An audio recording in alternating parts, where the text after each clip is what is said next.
throughout this samsaric journey, or throughout this lifespan, or throughout the cycle of lives, where we look for sensual pleasures or gratification to fulfill our internal organs. Those are the eyes, ears, nose, tongue, body, and our mind. So we are trying to please these organs. But even though we tried, however much we try, we haven't been able to fulfill at least one of these organs. The vexation is real. And we are trying to get rid of this vexation. But until the day we die, we have been unable to fulfill any of it. So this is the problem we have as living beings, as sentient beings. So what Supreme Buddha explained after the enlightenment was that what we are doing is completely wrong, and what we have to do is the quite opposite of it. So we are looking for images, sounds, smells, tastes, touches, and thoughts. We are going after those things, thinking that they can quench the thirst in these internal organs. But they haven't been able to. And we are still in pain and suffering.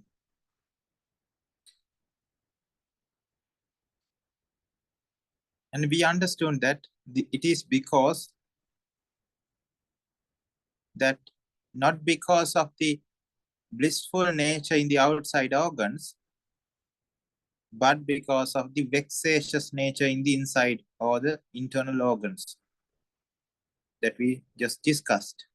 So because of the vexation in the internal organs, we perceive these external organs as blissful, and we go after them. But our ignorant mind thinks that it is the external organ that is blissful and not the other way around. So we are going after a mirage.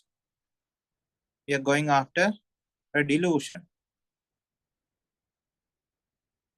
So if we go after a mirage looking for water, we won't be able to get water because there's no water in the mirage.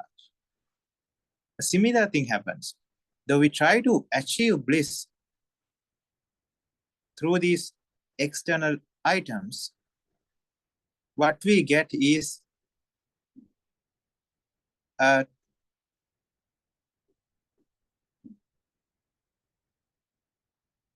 wrong way of interpretation, where the vexation by associating with these external organs, the vexation reduces. So that is perceived as blissful. So reduction of vexation is perceived as blissful. And as ignorant beings, we think that it's the external item that gave blissful experience to us. So the value of the external item increases, and we go after these external items. We try to protect them. We try to hold on to these things. But the thing is, they end up in destruction one day or other. They start to decay. They start to change into things that we don't like. We get an example. If we take example, we buy a nice car thinking that it's the thing that can give the blissful experience to us. Even the sight of it is blissful. Even the sound of the engine is blissful. Even the smell of it is blissful. Even the touch of it is blissful. But it's the vexatious mind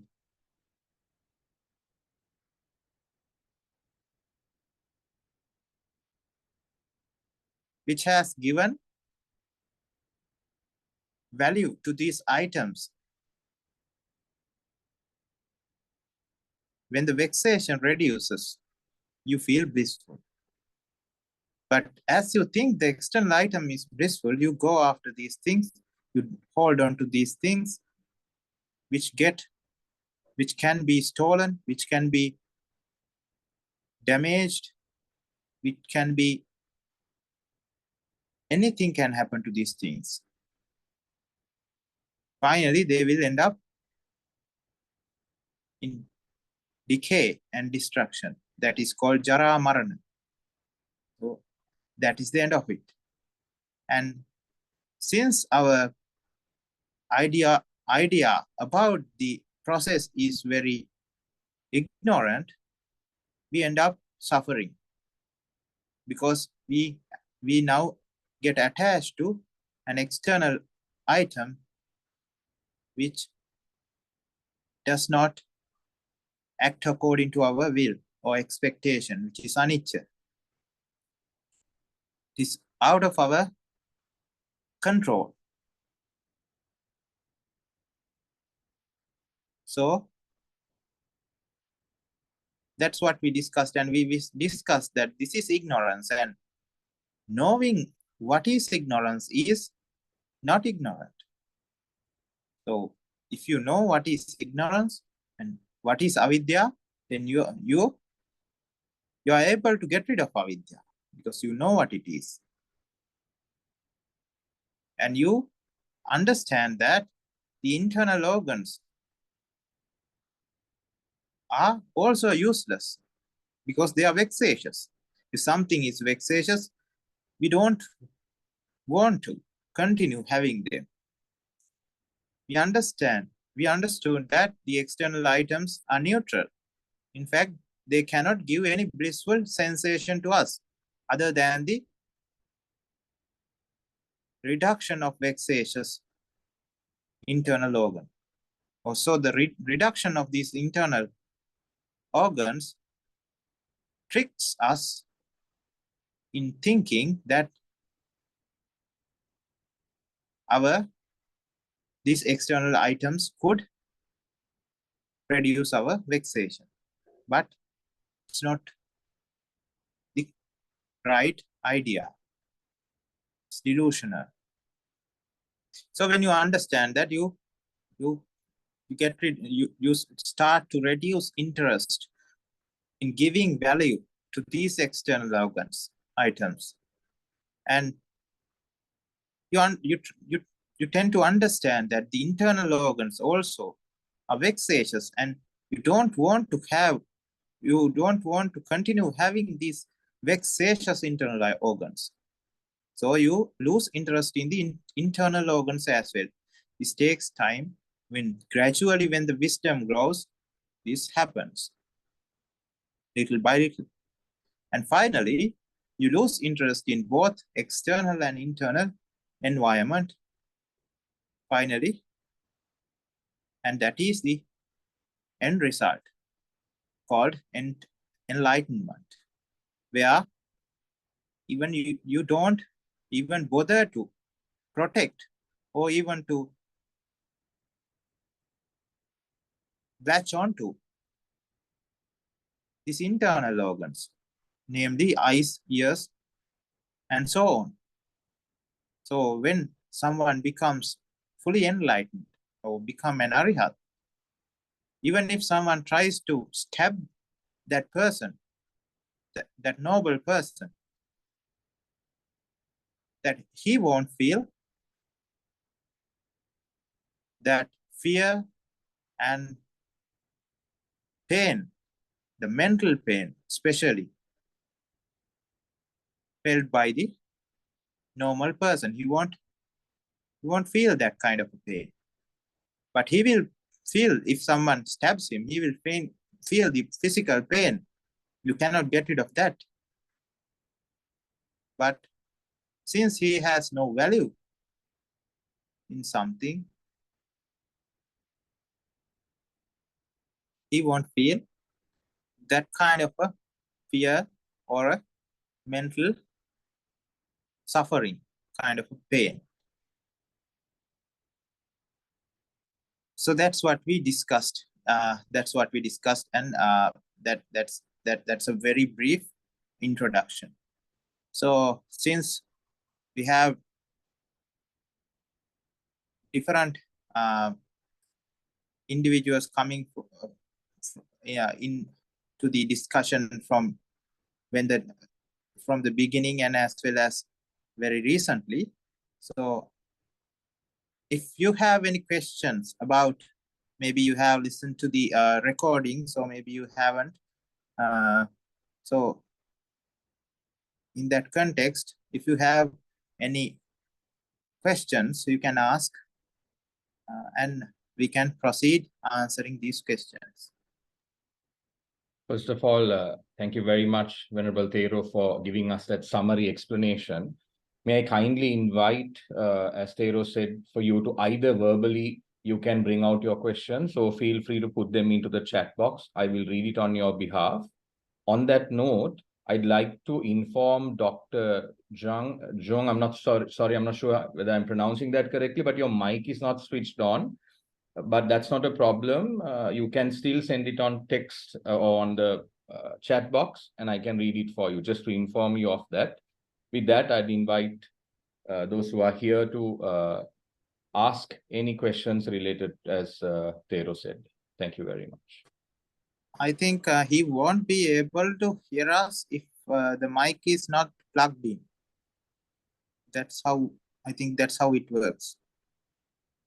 I was also thinking of that, Thero, since when the screen was switched on and when I mentioned the start, reacting, so I thought maybe it was working, but you could be correct. I think we have already a question coming up from Ms. Kim. Shall I read it out, Thero? There is a question that's here. Good. So the question goes as Sabbe Sankara Anicca or Sabbe Sankara Dukkha.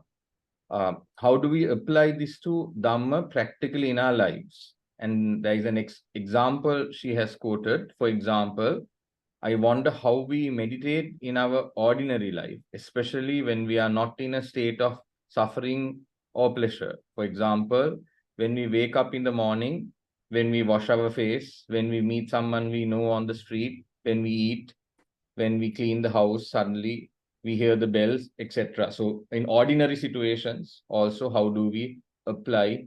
This is the question, Thero. Yeah. So if I answer this question, so we have to know what Nibbana is. So now we know, we have an idea why we should attain Nibbana. What is the problem in continuing with this kind of a suffering samsara, and what is the option to that, or we call it Nibbana, getting out of this world. So, so world is a reason of a consequence of causes. So if we reduce, or if we get rid of the causes, then there's no consequences or no results. And when that happens to the maximum, where there are no these 12 external and internal organs, then that's the state of Nibbana. So Nibbana can be divided into two parts, which is called Sopadisesa Nibbana and Anupadisesa Nibbana. The Sopadisesa Nibbana means the Nibbana you experience. during this lifetime before you attain parinibbana, or nibbana you attain after death. So there's no attaining or a person or an individual attaining nibbana at the end of death. Is end of everything. So we can simply say it like that. So before that, you get sopadisesa nibbana. So in sopadisesa nibbana, what you have is a internal organ system. Where you have your eyes, ears, nose, tongue, and your body. And you also have the external organs as well. You have images, sounds, smells, tastes, touches, and thoughts. But there's a difference here. There's this person's mind is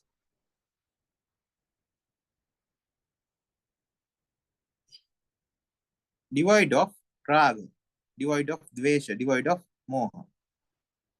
So we call it ragakya, dveshakya, mohakya. So that person does not have raga, does not have dvesha, and does not have moha. So that's sopadisesa nibbana. So if we call them klesha or keles, so that's the word we use for raga, dvesha, and moha. When we are seeing from a point of nibbana. So when we get rid of those things, we attain the sopadisesa nibbana. But we still continue to live as a person. But at the end of this lifetime, when the person ends, when someone dies, or when a noble person or arihat dies, at the end of this lifetime, he won't be born again. This cycle of lives will cease to exist. So then the real or the full nibbana will be fulfilled to its maximum. What's the difference? Why we call the first one sopadisesa? Because you still have your eyes, you still have your ears or your internal organs. Anything that can happen, that can injure, that can harm, these internal organs can cause you pain. So you experiences the physical pain. You feel hungry, you feel thirsty, and you will have to do certain things to get rid of this hunger, get rid of this thirst, and that is also tiring, suffering. So that kind of a suffering will be there for arihat as well. But the mental suffering part, the suffering that was generated by ignorance or avidya, was not there. That's the most part of the suffering we experience as normal or people who haven't attained arihathood. So when it comes to the explanation, so it's ragakya, deshakya, and mohakya. So after understanding what is about nibbana, or what is after understanding the philosophy or the theory, we call it sammaditthi. You have the correct vision now. If you have the correct vision, then what you have to do is to get rid of raga, dvesha, and moha. So to get rid of raga, dvesha, and moha, we need the meditation. That's what she mentioned in the question. So we need meditation. And in this Vipassana, we call it Vipassana meditation. This Vipassana meditation is very different from normal, usual practices. This is a meditation where we have to practice it 24/7, 365 days a year. And someone might find it very impractical to do it all the time. But this is a meditation that can be done all the time. While you are doing your normal day-to-day activities, you can practice this kind of a meditation.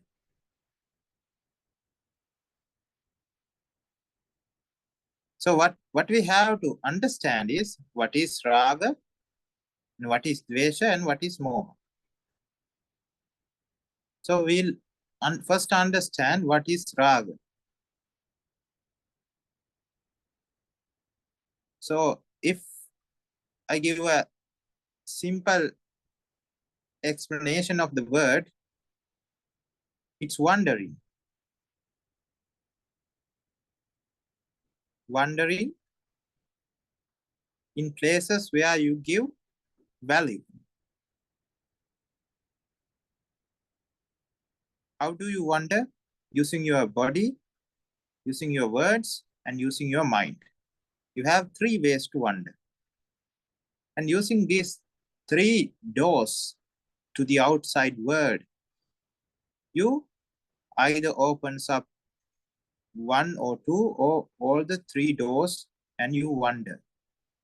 Where do you want to wander? You always wander in places where you like. When you see images through your eyes, you start to wander.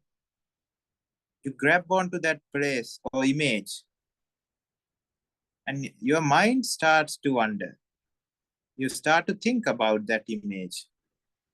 And when the vexation, so you are quenching, or you are treating a vexation by thinking about it. Let's take an example. Let's take that car we wanted to buy. So we saw that car somewhere parked out near a road and with a sign for sale. So when we see that, if we have that ignorant mind, or if we have the avidya or the view of avidya, that this kind of a vehicle, this brand, this version, this color, and everything is good and it has value. So if you have that kind of a mindset, when you see that image or when you see that car, your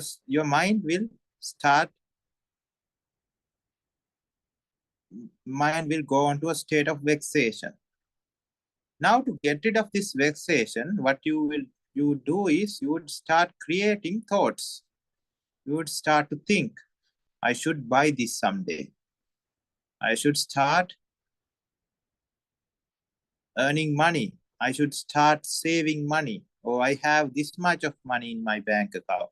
I have just called him and asked how much this car costs. Or what is the price of this car? So this will be the mindset of that person. Think about a person who does not like cars, who has no interest about cars, just passing that for sale sign. Even if someone asks him to think in such a way the first person thought, it would be very tiring for him. Why should I think like that? I don't want to think like that. I don't want a car. I don't want to think of buying a car. It's tiring for me. Thinking is tiring. You would understand that if you answer a question paper or an exam, that thinking is tiring. But when you have vexation or something, thinking seems to be blissful. But that happens the other way around, and we know that. So you start thinking. You want to buy that car. You want to think how to buy that car. And by doing that act of thinking, what you are doing is you are feeding the vexation, feeding the vexatious mind. And the vexation start to grow more and more. When that grows to an extent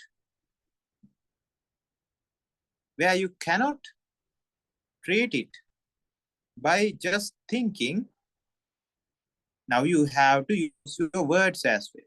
Now you have to call that person and ask, how much is that? What's the price of the car? How much do you? How much do I have to pay for to own that? So after that, even then, now you will talk with your friends, with your colleagues, or people who have expertise about cars. You will try to use your words to achieve your goal and to get rid of your vexatious mind. Finally, your vexation will grow more and more, and you will start to use your body and your actions as well to in the process of purchasing that car. Finally, you will own that car. You will buy that car if all the causes get aligned. If you have money, if you have everything, and if you buy that car, that vexation would go away. And that way, when the vexation goes away, you will perceive that as blissful, and you will think that you bought a very valuable, very pleasurable item, something very pleasurable, that something that can give you bliss. And your wandering journey started when you see something through your eyes, and that wandering even changed your life to a certain extent. So this is an example. With that example, think about smalls even to this is a spectrum. You have very big things that you wonder about, and you have very small things as well. Some things you're thinking about the dinner that you're going to have today. You wonder in that area. It's just like a train track, railway. So if a train is fixed onto a railway, rail track, then you cannot get out of that track. You will start to move in that lane until you reach the destination. And when that is done, another thing will pop up in your mind. Another something, some image will be seen. Some sound will be heard. Or a smell, or a taste, or a touch. And if it's a valuable thing, note that only if it's a valuable thing, you would start to move towards that direction using your mind, using your words, and using your body. Otherwise, For example, you see a dustbin or a garbage bin, but it is not something you value. You don't value garbage. So when that happens, your mind won't start wandering in that area. If you can remember, you might have gone, you might have traveled, you might have seen forests where you see hundreds and thousands of trees. When you are next to your window in a car or any other vehicle or a train or a bus, you see, you pass these trees. You see these trees, but your mind does not go along with them with raga. Your raga won't be initiated, or you won't start.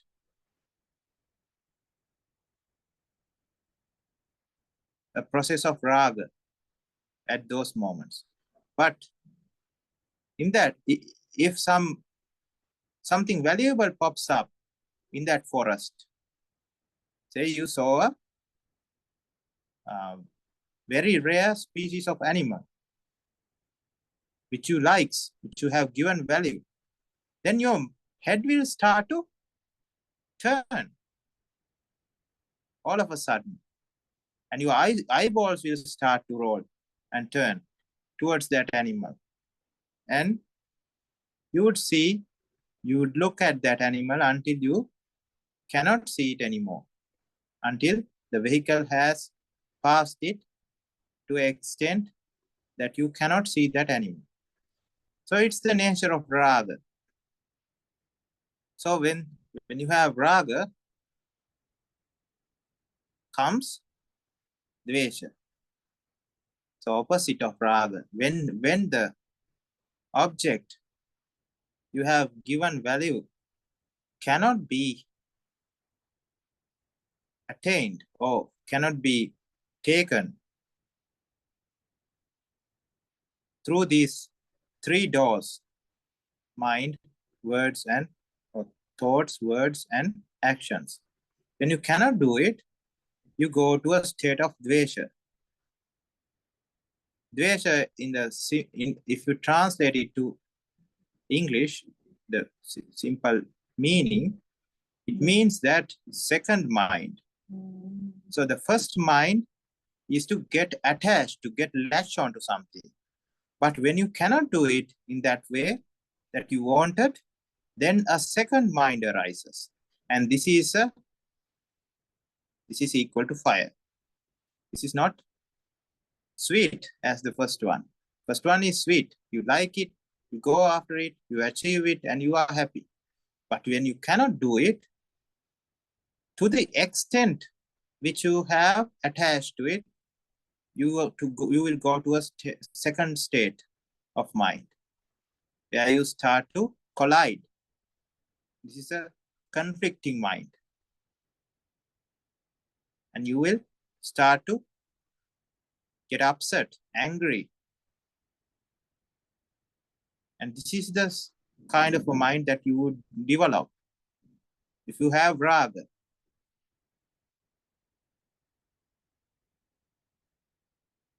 You are passing that forest and you didn't have any problem. When in the next day, when you pass that forest, someone has cut all the trees and now the forest is gone. If you don't mind, if you are not a fan of forests, a fan of trees, you just don't care. And you pass by that forest, and when you realize the forest is gone, you don't get a conflicting, angry kind of a mind, because you didn't have raga in that area. When that item changes, you don't go into a state of dvesha. But think about if something happened to that car, you just bought, if someone stole it, if you met with an accident and the car got dented or a door got dented, then there's a problem. Then you will go into an immediate state of dvesha. And you don't like dvesha. What happens when you attain, or when you go to a state of dvesha, is you still use your mind, use your words or thoughts, words, and your actions to get rid of the state of dvesha.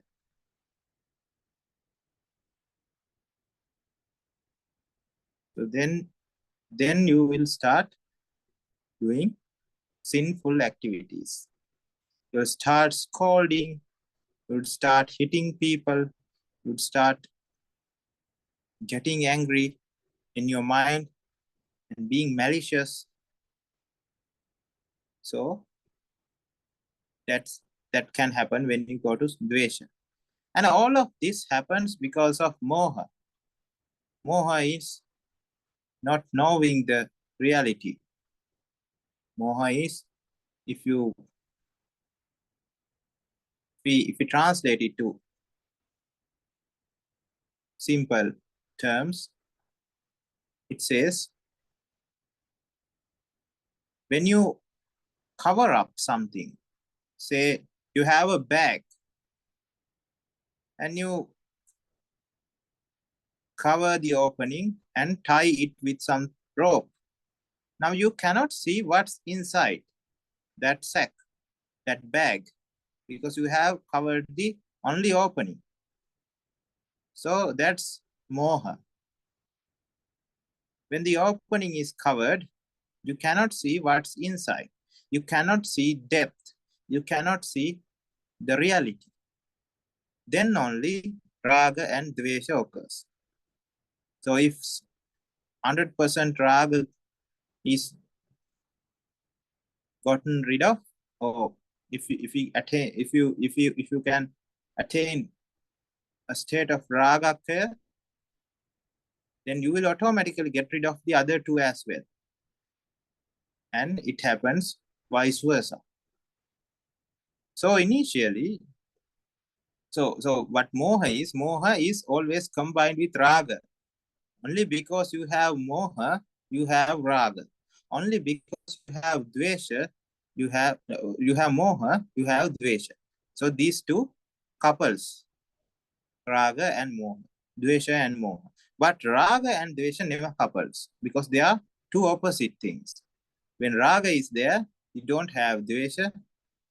You cannot have dvesha, and when something happens where you cannot pursue after this object, where you attached with raga, then you will go to a state of second mind or dvesha. The first mind is raga and the second one is dvesha. And moha and dvesha comes together. When you get rid of raga and dvesha, or when you get rid of it into some extent, you will, the moha state or the fine moha, you will be left with that fine moha where you have to eliminate by pure wisdom. That moha should be eliminated by pure wisdom. Moha is something like this. Think that you have fallen from the sky with a parachute on. You went skydiving and you opened your parachute on. And somehow this parachute got damaged and you are now falling freely in air. And it's darkness all over the place. It's night time and there's no lights. Now you are falling, and you just got hit by something, and you grabbed onto it somehow. After 3 or 4 bounces, you grabbed onto something, and you understood that this is a branch, and you are holding onto this branch, and you are never want to let go, because you don't know how much more you are going to fall. You are holding onto it so tight. Even if someone says that just let go and you will be fine, your mind won't let go. Your mind won't be able to let go. So when the sun rises the next day morning, so you are holding onto it like few hours now, and your hand is it's aching, and it's very uncomfortable holding onto that branch, but you didn't want to let go because you don't want to die. Don't want to die. So when the sun rises, you understood that there's only you are only 1 feet above the ground, or 1 inch above the ground. Just have to let go and everything would be fine. So this is an analogy. So moha is like the darkness. So you cannot see anything, and you are taking very bad decisions in this darkness. And wisdom is like the sunlight. When the sun rises, you tend to understand the real picture. Then you will get rid of the extra effort you put in order to continue this samsara, or continue this quest in finding blissful experiences. You get rid of it. Until that moment, you would be in darkness. But when the sun rises, it doesn't happen in a moment, in a second. It takes time, and it's a gradual process. So that's what happens in this journey as well. You gradually tend to increase your wisdom. You gradually tend to grow your wisdom. And when the wisdom grows, you just don't have anything to do. Everything will be done by the wisdom. When the sun rises, you just don't have to think and work hard to get rid of that fear you had just before. The fear is gone. When the light appears, when the sun appears, fear is also gone with the darkness, and you just have to let go. And letting go is not easy. It's very easy when you know it's the best thing to do. When you don't know that it's the best thing to do, and when you think that what you are letting go is very valuable, it's a very hard task to do. But when you understand with wisdom that it's not valuable and it's not worth having, but having it is the problem, and having it always increases the suffering and it causes more problems, then you would let go without a problem. So that's raga, dvesha, and moha. So now we have to understand that what raga does. So raga is wandering after getting attached to something. So attachment is a bond. When the bond is so powerful, when the power of the bond increases, the actions, the thoughts, words, and actions that are performed also will be powerful and increased.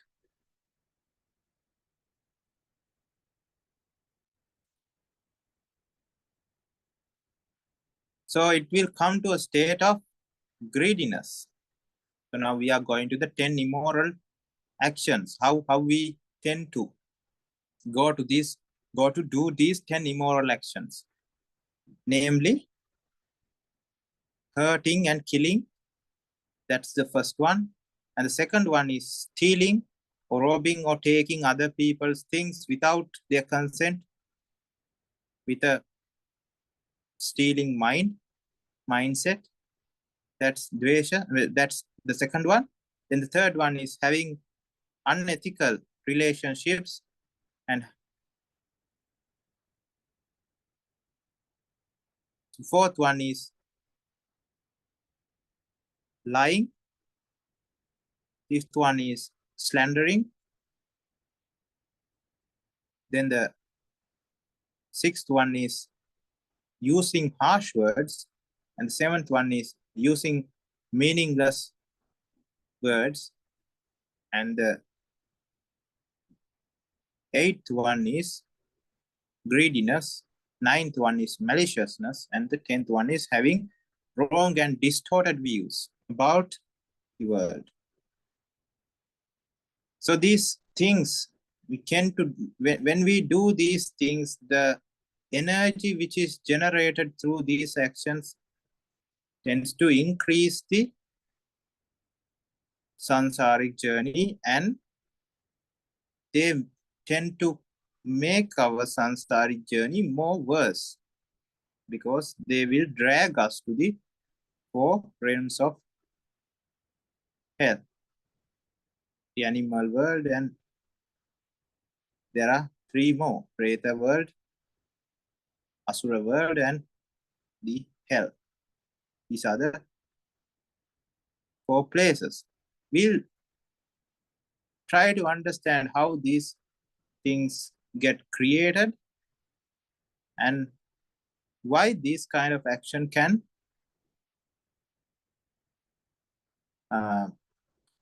drag us there.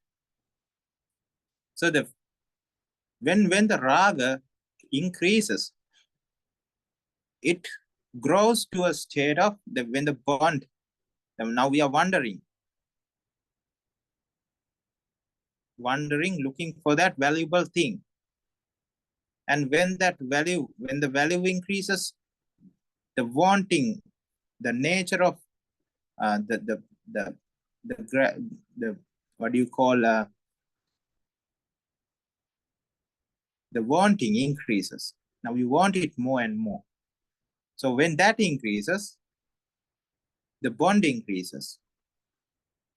So when the bond increases, the vexation you have in yourself to achieve that target, to go that and to grab onto that item increases. When that increases, your raga will now change into a state of, to an increased state of enhanced state, where you call it lobha, and that's a sinful state. You will go from a normal to sinful, where your mindset will be, let it be only mine, and others won't be able to have it. That's what will happen. So that's corrupted. That's called greediness. So you want it only to yourself, and you don't want others to have it. Kind of a mindset occurs.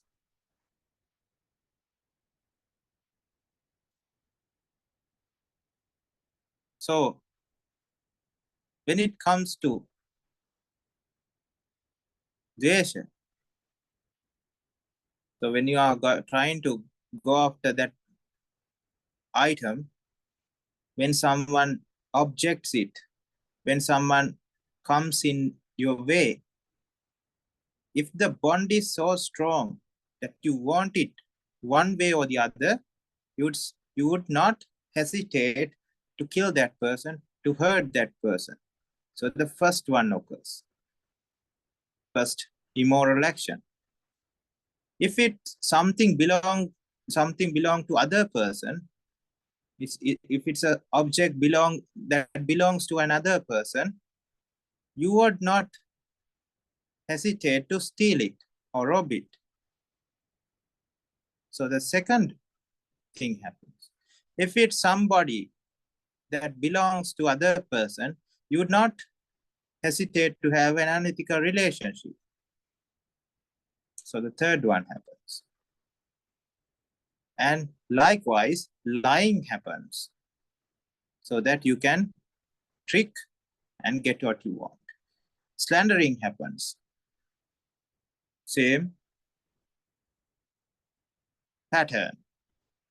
Then using harsh words, bad words on others, cruel words, these things happen.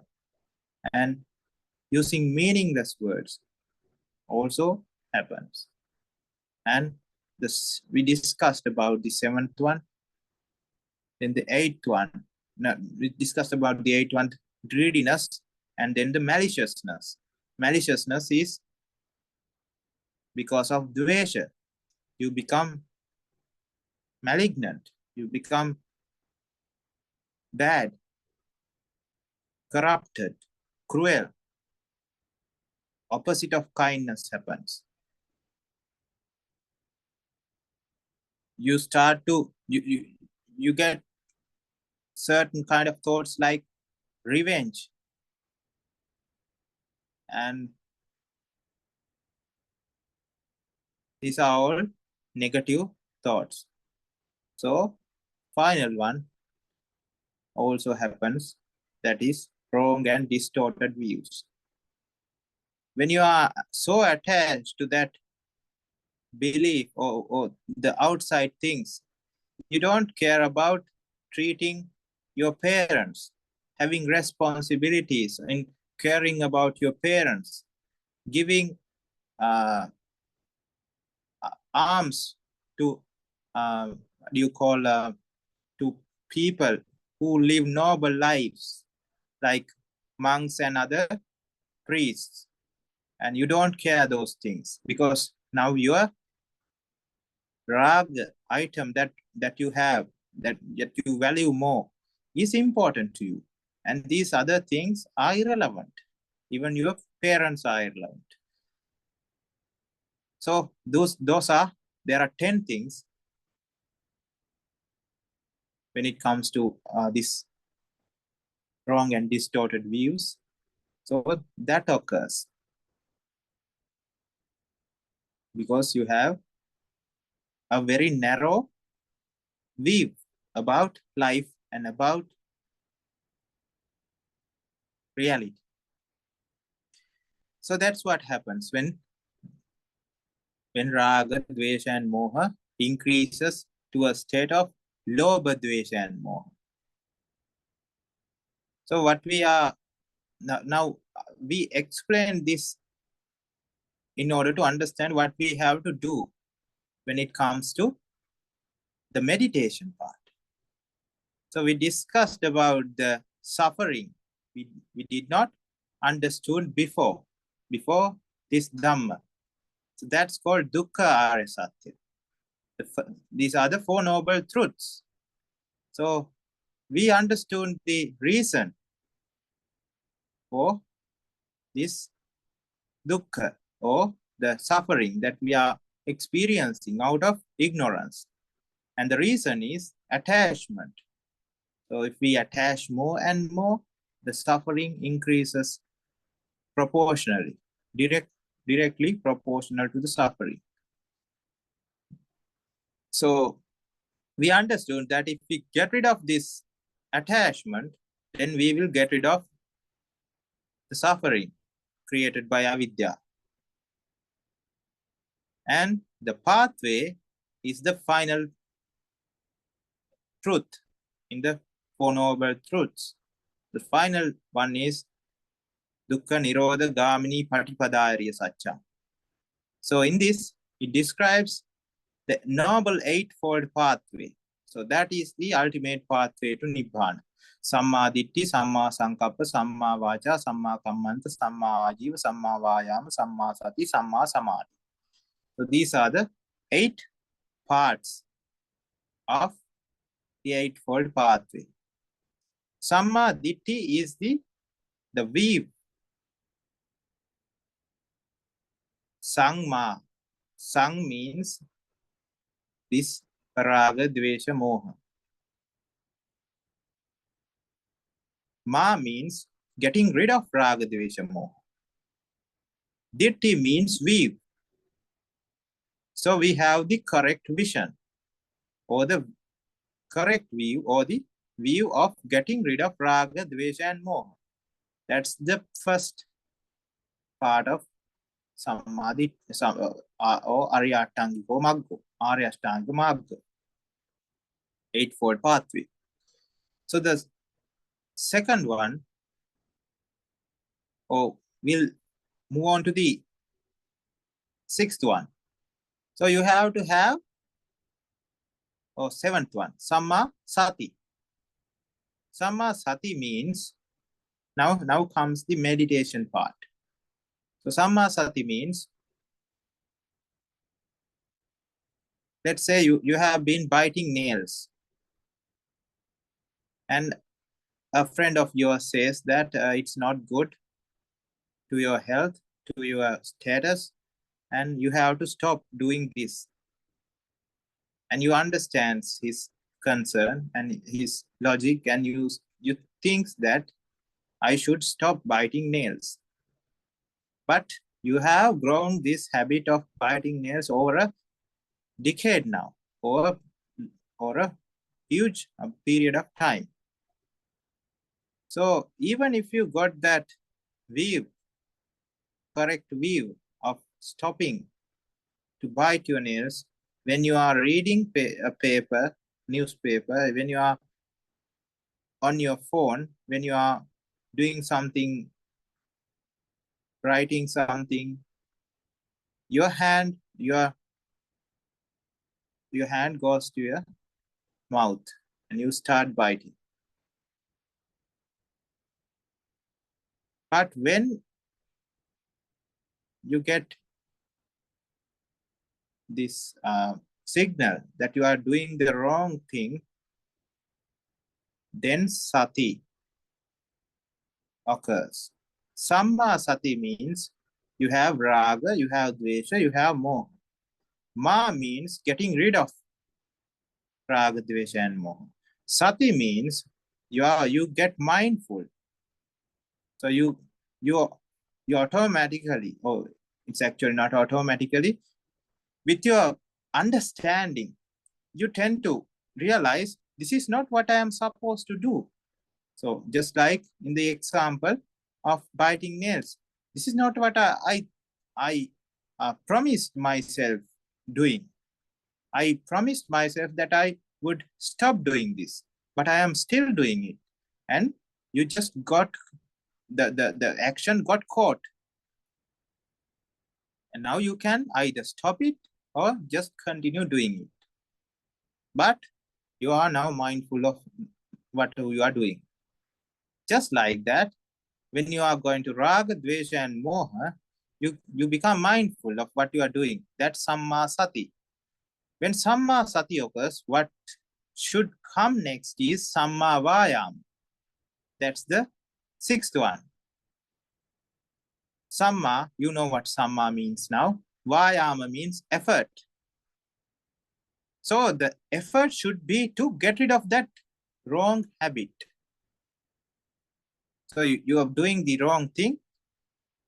You are just biting your nails, and you can just continue it, and you will not get samma vayam. But if you get rid of, this is not actually samma vayam, it's just vayam. You won't get the vayama part, or you won't get to the part where you put effort. You just continue doing what you are doing, and you don't want effort to do that. Just have to go with the flow. But when you decide, and when you get rid of that habit, when you stop doing it, that's not easy. for someone who has addicted to this. But that's why it's called, you have to put effort, but it will gradually get you out of that habit. Just like the habit of raga, habit of dvesha, and habit of moha. So what you are doing is, you are getting, when you understand that you are doing something wrong, you are getting attached to something, and you are getting dvesha, state of dvesha, mind of dvesha. What you do is, you are doing this for raga and dvesha, because you cannot catch moha. Moha is a state of ignorance. You cannot find it out. But you can understand, or you can grab, or you can see the moha attached with raga, because raga and moha couples together. And you can understand the moha attached with dvesha, because they also couples together. So when you get rid of that moha and two mohas attached with raga and dvesha, then you will be left with the very fine moha, which should be eliminated by samma samadhi, which you are growing when you are following the eightfold pathway. So you got to the samma vayam. Now you have samma ditti, samma sati, and samma vayam. With these three, what you are doing is, you have, we told you that there are three doors. You have your mind, you have your mouth, and you have your body. These are the three doors. So using these three doors, you're getting rid of these 10 immoral actions. So first one is samma sankappa. So raga, dvesha, moha is sang. You are getting rid of raga, dvesha, moha. So you become ma of raga, dvesha, moha. That's samma. And samma sankappa means the part that is that concerns your mind. So we can divide that part into three, which is nekkhamma sankappo, avyapada sankappo, and avihinsa sankappo. So what nekkhamma sankappa means, you have kama sankalpana, or kama thoughts. Kama thoughts are the things, the thoughts that comes to your mind when you are pursuing after something with raga. So your Nibbana, or the freedom, your relaxed state of mind is gone in the moment you attach to something, because now you want it. Now the vexation starts to grow up. Before that, you were just fine. But as soon as that kind of a mindset occurs or emanates in your mind, then your peace is no longer there. That's what happens. So that's why it is called calm. Ama means the peace or Nibbana. Kama means you have destroyed the or the peace or the Nibbana. So Kama Sankalpana is that kind of those type of thoughts. So then Vyapada Sankalpana, those are the second one. Thoughts that are aligning with Dvesha. Vyapada Sankalpana, or Vyapada thoughts. So the third one is Vihinsa Sankalpana. Vihinsa means hurting. If you hurt somebody, what you will get is hinsa. Vihinsa means you should have the opposite of it. Should not hurt. You should have kind and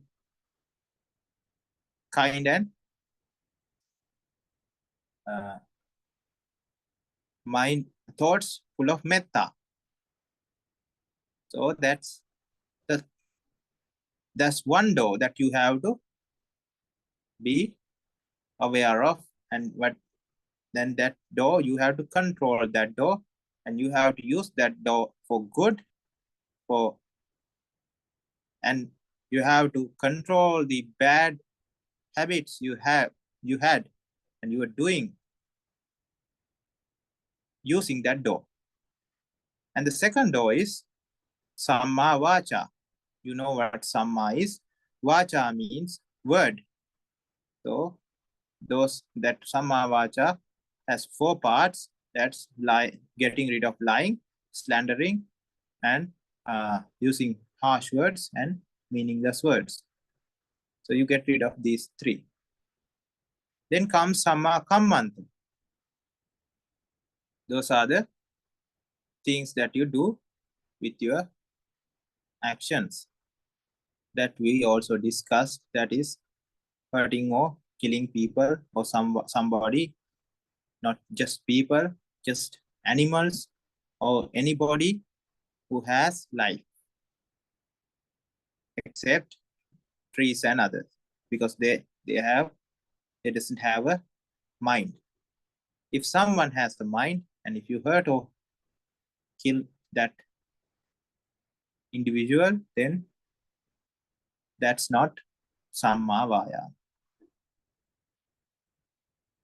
So the second one is stealing or taking something out of somebody without their consent. The third one is having unethical relationships. So that's Samma Vayama, Samma Sankappa. So now we discuss Samma Ditti, Samma Sati, Samma Vayama, Samma Sankappa, Samma Vacha, Samma Kammanta. That completes 6 of the 8 items. And the other one is Samma Ajiva. Ajiva means lifestyle. So Samma Ajiva means you are leading a lifestyle in order to get rid of Raga, Dvesha, and Moha. So that's why in the last discussion, we told you that our mindset changes.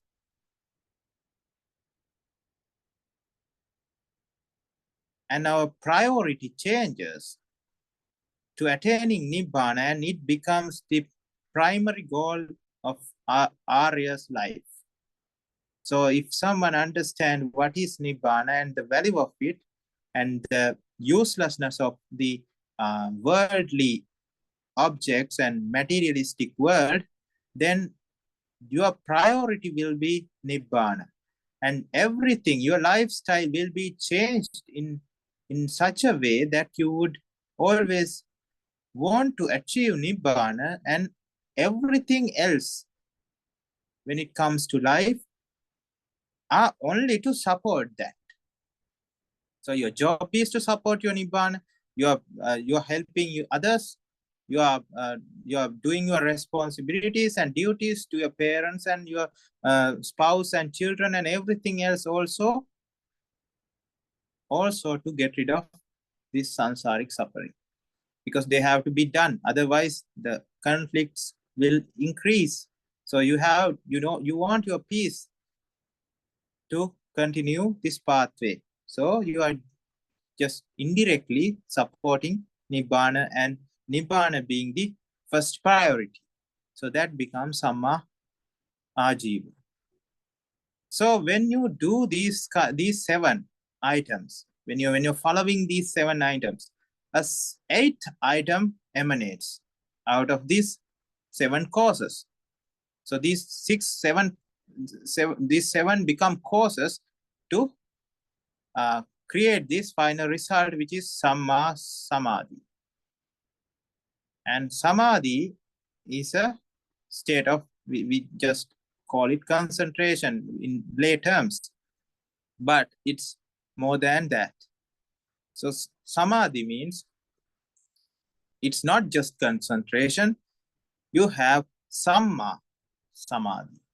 Samma means you are getting rid of raga, dvesha, and moha.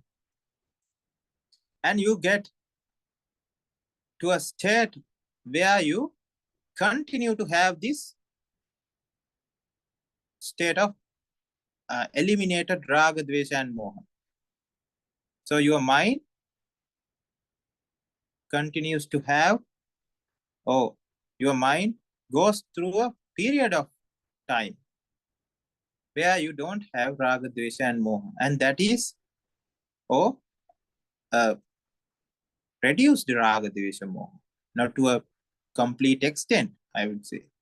So you would experience chunks of time or days where you have reduced, you have eliminated raga, dvesha, moha to a great extent, and you would be able to continue having those kind of mind without getting what you call impure with raga, dvesha, and moha. So that's called samma samadhi. When the samma samadhi develops, you develop samma jnana and samma vimukti. Samma jnana means samma, you know what it is, and jnana means wisdom. And samma vimukti means samma, salvation. So that's the final two results of the Eightfold Pathway. So this is the meditation you are going to do. So it's a meditation that you are looking at your three doors. You're looking at your mind, your words, your thoughts, your words, and your actions. Whether they are done out of raga, out of dvesha, and out of moha. You would know that it's just like cleaning a very untidy room. You would not be able to see very fine dirt when you are cleaning a very untidy room at first. What you are first doing is you are just grabbing big things. There may be books and papers and other clothes and stuff on the floor. What you have to do when you are cleaning a very untidy room is you just have to pick everything that you can pick with your hand, big things, and put it into a bucket or bin or something. And you have gone through the first phase of cleaning. Then you have to get a broom or something, and you have to sweep the floor. And you will get rid of the smaller chunks of dirt or rubbish. And still, if you again sweep the floor, you will get a fine dust-like dirt. If you again do it, you will still be able to find some dirt. And even if you do it again, and still you will be able to find something. So if someone asks you to get rid of that dirt that you removed at last, the finest dirt that you removed, in the first go, you won't be able to see that you have that kind of dirt in this room. So that's why it is called a ascending pathway. It's not just you're doing it in one go. You just have to prepare, or you just have to do it in a stepwise pattern, gradually. So what you have to do is you have to understand what am I getting attached to maximum. So things that you get attached the most, and those are the things that give most of the suffering in your life. and think about the essenceless nature of these items with regard to them. And you will get rid of the bigger things in your room or your life. And then only you will be able to see the smaller dirt, smaller particles of rubbish. And then you will work on those things. And then the mind will be sharpened, or the Samma Samadhi will develop. And to this Samma Samadhi, you will be able to detect more and more finer defilements. And when you understand these defilements, you would work on that and you will get rid of them also. And finally, if you continue on this process, you will end up having no defilements at all. Then you are gotten rid of 10 immoral actions for life. That's for eternity. And that's called, when you have, if you could get rid of these 10 immoral actions for good, even someone puts a knife on your neck and told you to kill somebody, kill some animal, even an ant, and if you're not willing to, you don't find a reason to do it because you have nothing valuable in your life. Even your life is not valuable. So why would I second this animal's or ant's life to mine? There's no need. So that kind of a mindset is the final result. So that's Nibbana. So that's Arihathood. So this is the meditation that we as people who follows this Vipassana meditation does. Not that we are saying that there's nothing, there's zero meditation practice when it comes to the usual or the traditional practicing. That also a part of this meditation. So you can be seated in a comfortable position of full lotus or half lotus position with your hands on your lap, with your eyes half closed or fully closed, and you can practice what you just wrote as a karmasthana. Karmasthana means the verse or the things that we are going to recite in the meditation. So, sabbe sankhara anicchati, sabbe sankhara dukkhati, sabbe dhamma anattati. That we can practice. We can recite this. It's not just reciting, just moving our lips to create sound. It's thinking about the depth of what you are saying. So if we continue, or if we elaborate on the Pali text that you mentioned, sabbe sankhara anicchati yada panyaya pasati ata nibbindati dukke esa maggo visuddhya is the full text.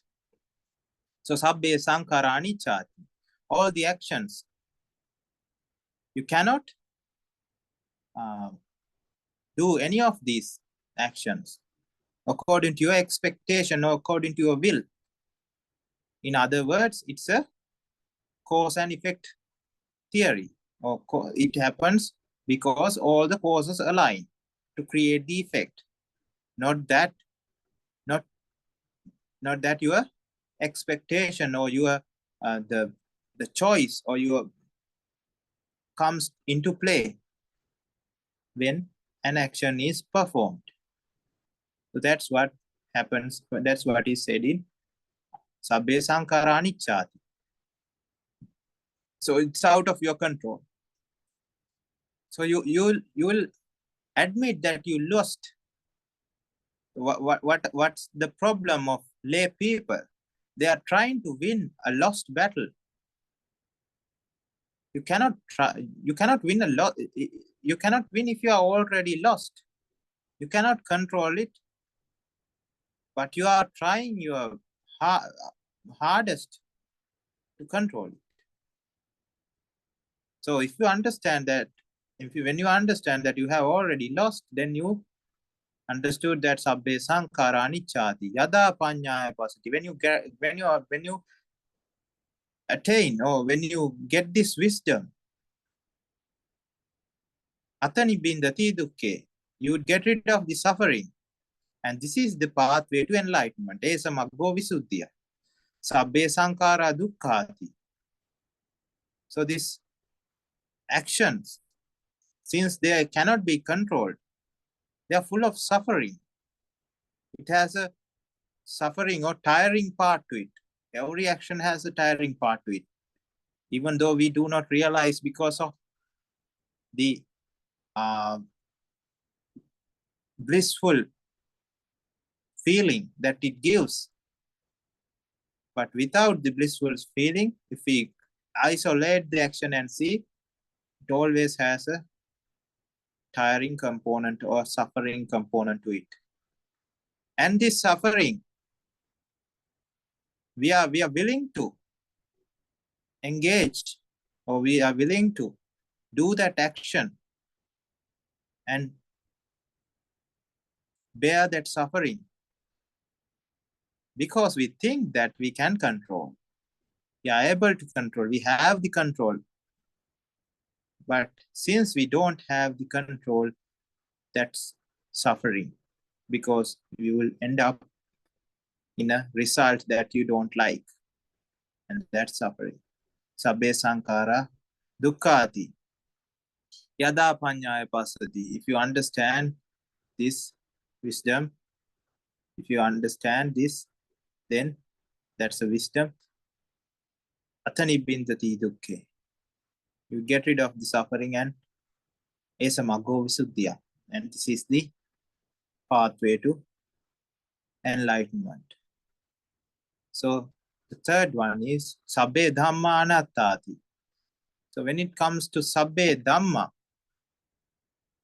it says that dhamma is, we can simply explain it as mechanism.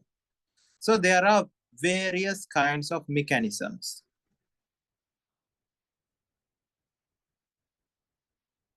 What are the kinds of mechanisms we have?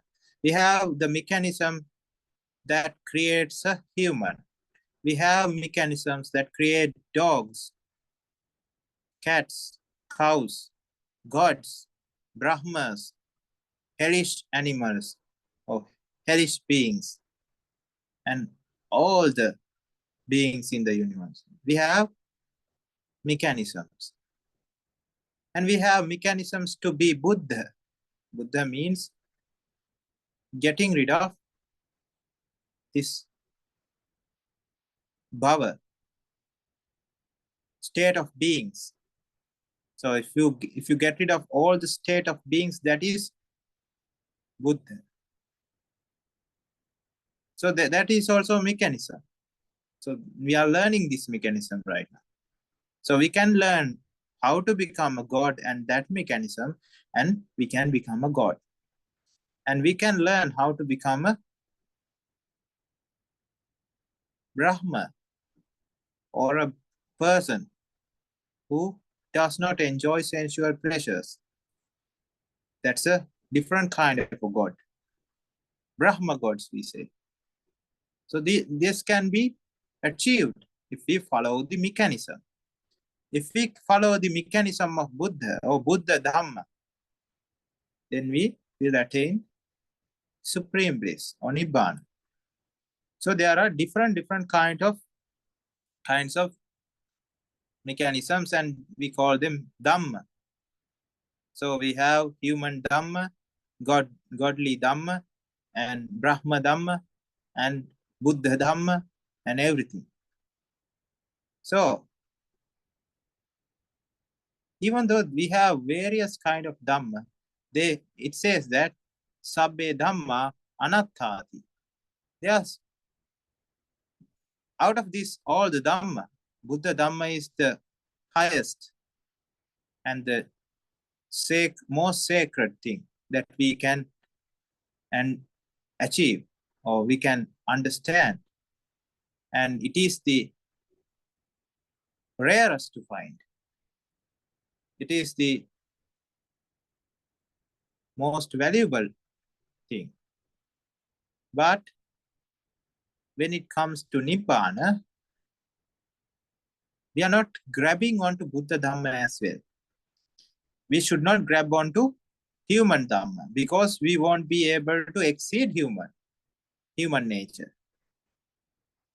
And we won't be grabbing onto what you called godly Dhamma. Otherwise, we won't be able to exceed that. We would always be stuck in the realm of deities, and we would always be suffering to that extent of a god. And that is also not permanent. When you lose, when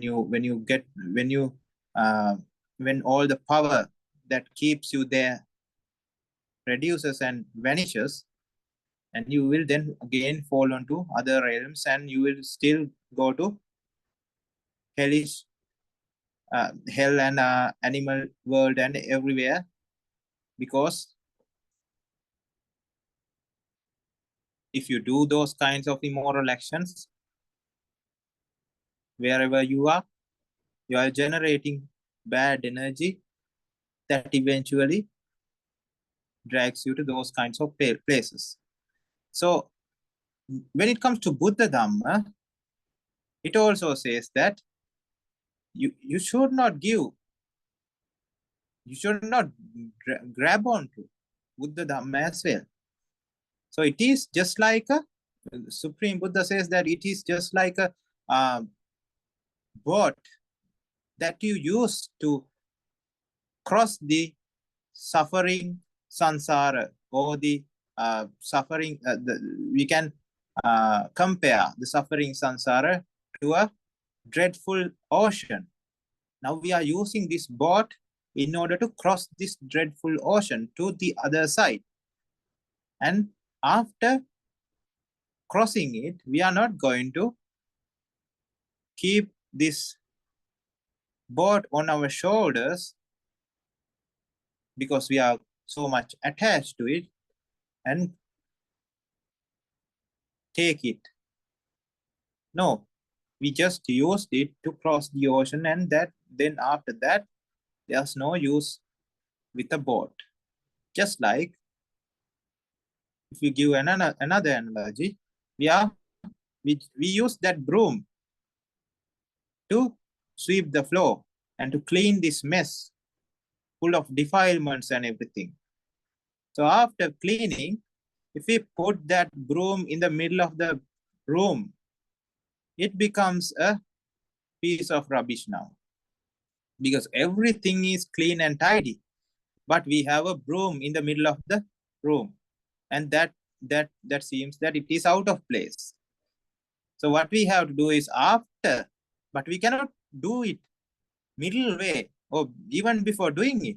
We cannot throw the broom out of the room and just stay like that, because now we are full of defilements, full of rubbish.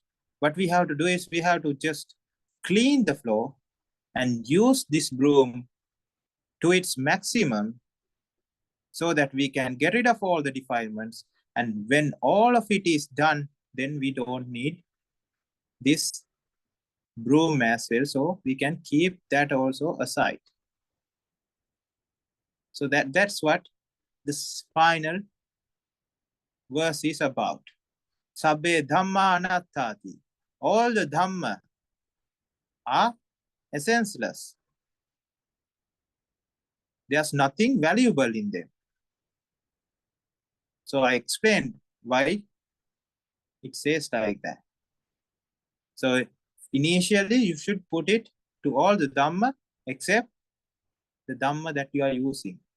But finally, when you have reached Anagami state, just before Arihathood, what you have to get rid of is the attachment with Dhamma, because you have now seen the value of Dhamma, you have done everything, you have gotten rid of all the sufferings in your life because of Dhamma. Now you find Dhamma very, very blissful, very entertaining. You want to be with Dhamma. You always want to be with Dhamma, and you always wonder in Dhamma, and your raga becomes Dharma raga. Also, when raga becomes Dharma raga, changes to Dharma raga, you tend to wonder using your 3 doors in the in Dhamma. But that's a good thing, because Dhamma itself says, get rid of this as well. So eventually you would anyway get rid of that also, and finally feel fully freed. So it's not a problem. But when it comes to the philosophy or the 3rd verse, it says, Sabbe dhamma anattati yada panyaya pasati. If you understand this, then you would get rid of suffering and you will attain enlightenment. Now you can recite this kind of a verse, you can recite it just like the usual meditation, paying attention, giving what you call thinking about the meaning, deep meaning, how anicca occurs, dukkha occurs, anatta occurs, reflecting it out of with the incidents that happened in your life, and applying it to the attachments and our raga, dvesha, moha you have, and try to get rid of, try to clean your mind, clean your actions, so that it would be easier to do that in the other what do you call the rest of the time you have in the day. So you have practiced it for 1 hour maybe. Now you have only 23 hours to go in the day, and now you cannot do that to the extent that you did in the usual meditation. But with you would get what you call, you would be able to do it at some points, and you won't be able to do it, and you would later realize that you have done some mistakes, and you got angry and you got attached to this thing and dragged away with that, and but that's okay. You're learning with your mistakes and you are growing. If you understood this initial part about the wisdom, about samadhi, it says that you will eventually attain Nibbana, and nobody can stop that, even with your trying or not. But when you are trying, when you are doing your maximum, you would attain the bliss easily and quickly, so that this samsaric journey would come to a full stop in a very short period of time. So that's the part about the meditation. I think we discussed about the Eightfold Pathway and how this actually, now we are moving on to how do we practically do it, kind of a discussion.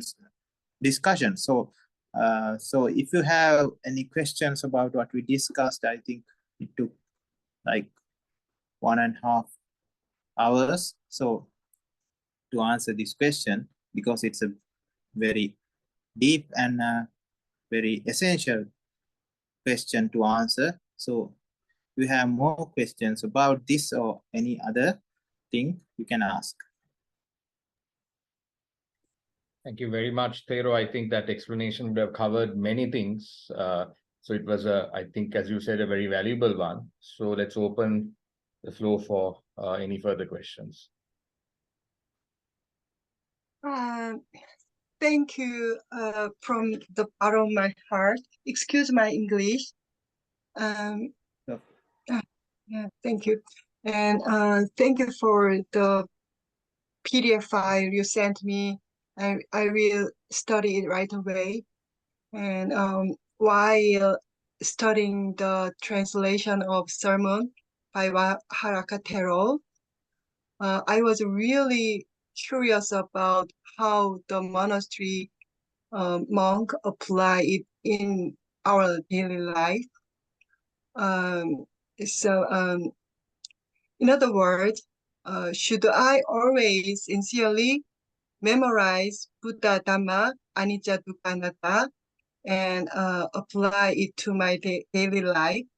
When I wake up in the morning, when I look at my child, when I study, when I wash my face, this understanding is right?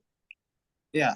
So if I answer that question, so when it comes to Dhamma and what we are doing is, initially we understand what's the problem in going with the usual life, what's missing in our normal life, and we are trying to change our lives so that we can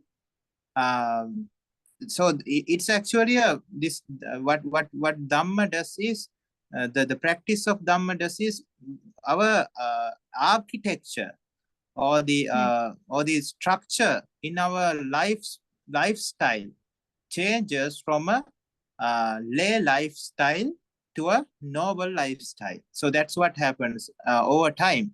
So what you explained is quite right. So what we are doing is we are so let's say we are brushing our teeth, we are washing our face, and we are in the morning we are going to the kitchen and preparing something to eat.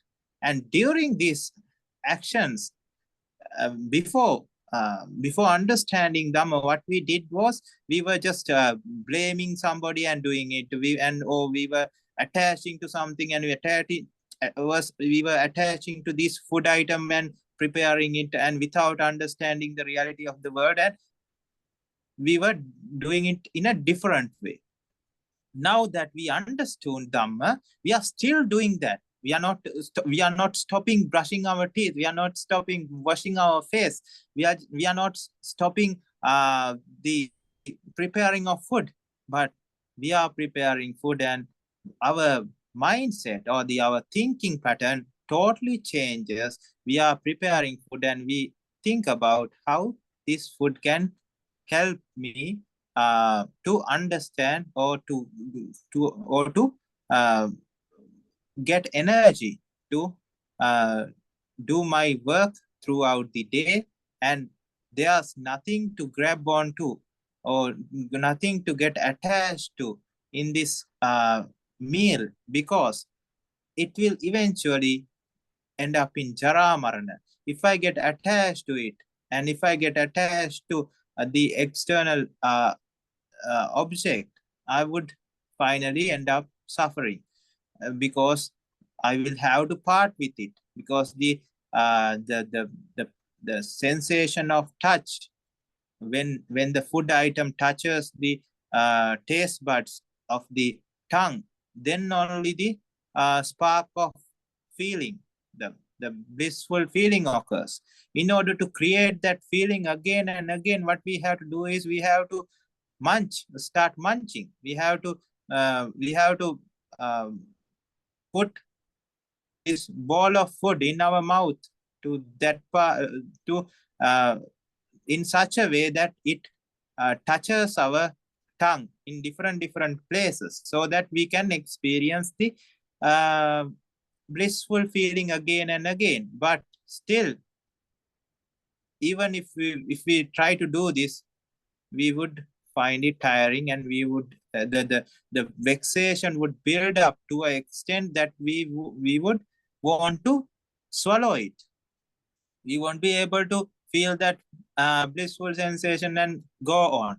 The vexation will start to build up so that we have to swallow, and we would start swallowing, and then the blissful sensation is gone. What if someone grabs your plate of food and ran, then you would end up with this what you call suffering. So otherwise, what you would do is, now you have parted with the blissful feeling.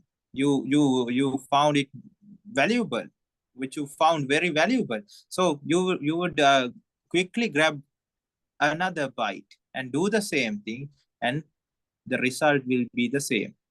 Let's say you have a we put a what do you call a cube or something, and grab this food items out of our stomach.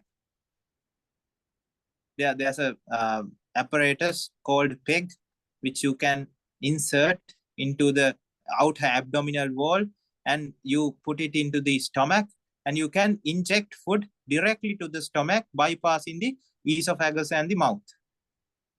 So we can use that pathway in a reverse fashion. So you can what do you call drag all the food out of the stomach.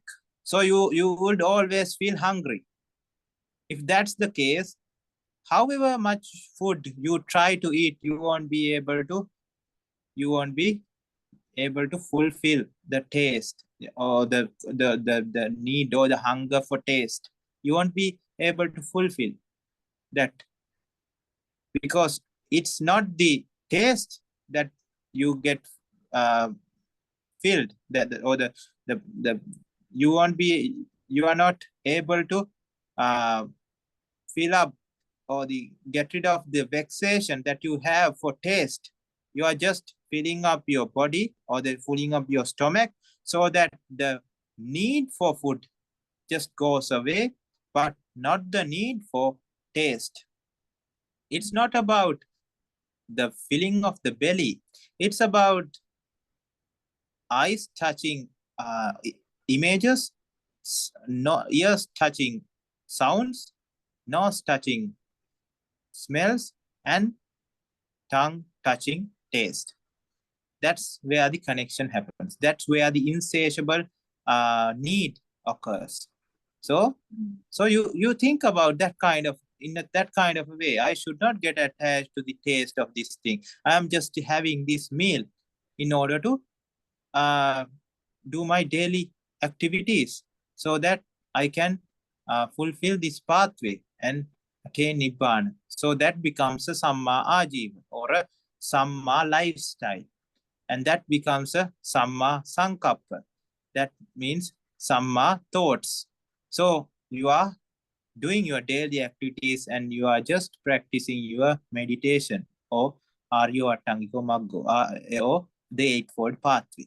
So that's the way you do it. So even when you are washing your face, even when you are doing your daily activities, even when you are walking to the mall, or walking to the university or studying place, so you can what you did with raga, dvesha, and moha, now you do it with the opposite thing. Not that you cannot do everything. Sometimes you have to pay attention to what you are doing. So let's say you are driving, so you have to pay attention to your driving, but in that time you are not paying attention to raga, dvesha, moha as well. So it's not a problem. So everything is not everything is bad. What is bad is raga, dvesha, and moha. So what you did with raga, dvesha, and moha, you can change it into the Dhamm, or Buddha Dhamm. So you can get rid of the defilements. So when the defilements are gone, and when you practice, when you start practicing this little by little, and we will discuss it in coming sessions, how to do it, how in more detail, and more sophisticated ways, and the ways that Supreme Buddha has told us to practice in order to smoothen up the pathway and the practical problems you have, and eventually this will you will get the hang of it, and you will understand how to do it. Thank you so much. On my mental wisdom level, I understand what you mean. I will keep in mind. Thank you so much. Sadhu, sadhu, sadhu.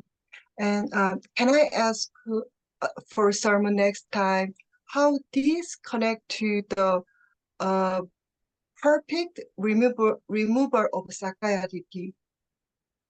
Yeah, Sakaya Ditti. Yeah, so we will, I think it's a big topic when it comes to Sakaya Ditti. So we'll discuss, I think, because now the time has almost passed for another big discussion. So we will we'll try to explain it in the next go, in the next discussion. Thank you so much. 감사합니다.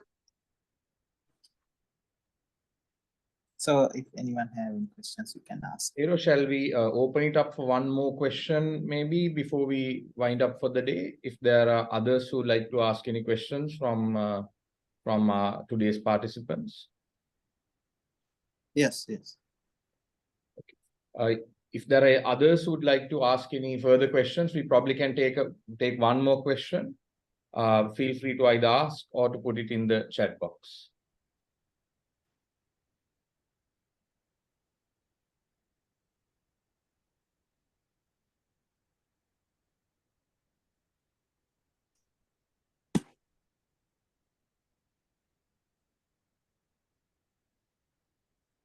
Thero, since there seems to be no further questions, shall we wind up today's session with a short anumodana for everyone here, like we did last time? I was gradually taking the things in little by little without immediately having those in our first sessions. But maybe we can do a small anumodana for everyone, a blessing, and close the session for the day. Yes, sure. So during these 2 hours, we practiced and we tried to get our understanding about the reality of the world, the reality which is anicca, dukkha, anatta, and how we can get rid of the defilements we have and to attain the supreme bliss of Nibbana. So those are all meritorious deeds that we created using our thoughts, words, and actions. So as we know, if we create causes, that would eventually give out results, the corresponding results. So what we created would eventually create causes, or these causes will create eventually results that would get us out of this samsaric journey. Or we are just creating causes to attain supreme bliss of Nibbana. So may all this meritorious power help you, everyone else who was listening to this sermon and who was happy about Dhamma and having blissful thoughts about listening to this Dhamma. May all of them remove all the barriers, hindrances that cover up the Eightfold Pathway. May they understand the reality of the world. May they get the light of wisdom. And may they attain the supreme bliss of Nibbana. Accept this blessing with the sadhukara. Sadhu, sadhu, sadhu. So all the beings, including all the dead relatives and beings that have connections with us, and all the beings that helped us throughout the samsaric journey, especially our parents throughout the samsaric journey, teachers and people who helped us, who showed us what is right and what is wrong, in the darkness where we are not able to understand what is right and what is wrong, and all the people who helped us with our houses, workplaces, and all the people that helped us in our families, spouses, children, uncles, aunts, and everybody else. And also the people who got, or the beings that got hurted by us because of our malicious actions, because of our wrongdoings, defilements. May all of them receive this meritorious power, regardless of wherever they are in this universe. Being happy and blissful about these meritorious deeds. May they attain the supreme bliss of Nibbana, understanding the reality of the world, ultimately accomplishing the supreme bliss of Nibbana. Send this meritorious power to all of these people with metta and kindness, with a sadhukara. Sadhu, sadhu, sadhu. And also remember all the deities of 6 realms of gods, and also the Brahmas of 20 planes of Brahma gods. May them also get this meritorious power. Let us spread this meritorious power to them as well, and to all the beings in the universe, without any separation, without any change. Let's spread this meritorious power to all of them. May they get happy feelings about these meritorious deeds. May they refrain from doing sinful acts.